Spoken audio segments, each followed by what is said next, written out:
മമ്മൂട്ടിയുടെ മകൻ എന്ന ലേബലിൽ സിനിമയിലേക്കെത്തി ഇന്ന് പാൻ ഇന്ത്യൻ തലത്തിൽ ആരാധകരുള്ള നടനായി മാറിയിരിക്കുകയാണ് മലയാളികളുടെ ദുൽഖർ സൽമാൻ. തന്റെ 42ാം പിറന്നാൾ ആഘോഷിക്കുന്ന ദുൽഖർ ആരാധകർക്കായി ട്രിപ്പിൾ ട്രീറ്റ് ആണ് ഒരുക്കിയിട്ടുള്ളത്. 3 സിനിമകളുടെ അപ്ഡേറ്റ് ആണ് ബർത്ത്ഡേ സ്പെഷ്യലായി DQ പുറത്തിറക്കിയത്. ദുൽഖർ നിർമ്മാതാവായി എത്തുന്ന ലോകയുടെ ടീസറാണ് ഇതിലാദ്യം. ദുൽഖറിന്റെ ഉടമസ്ഥതയിലുള്ള വേഫറർ ഫിലിംസിന്റെ സിനിമാറ്റിക് യൂണിവേഴ്സിലെ ആദ്യ ചിത്രമാണ് ലോക ചാപ്റ്റർ 1 ചന്ദ്ര. നസ്ലൻ, കല്യാണി പ്രിയദർശൻ എന്നിവർ പ്രധാന വേഷത്തിലെത്തുന്ന ചിത്രത്തിൽ ടൊവിനോയും ദുൽഖറും ഭാഗമായേക്കുമെന്നും റിപ്പോർട്ടുകളുണ്ട്.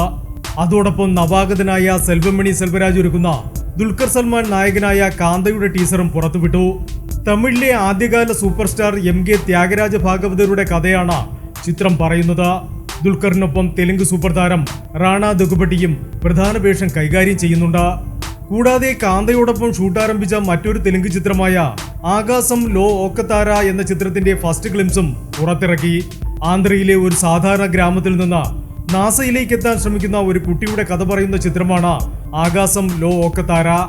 ഈ 3 അപ്ഡേറ്റുകൾക്ക് പുറമെ അയാം ഗെയിമിന്റെ സ്പെഷ്യൽ പോസ്റ്ററും ദുൽഖർ പൂജ ഹെഗ്ഡെ കോംബോയിൽ ഒരുങ്ങുന്ന പുതിയ തെലുങ്ക് ചിത്രത്തിന്റെ അനൗൺസ്മെന്റും ആരാധകർ പ്രതീക്ഷിക്കുന്നുണ്ട്.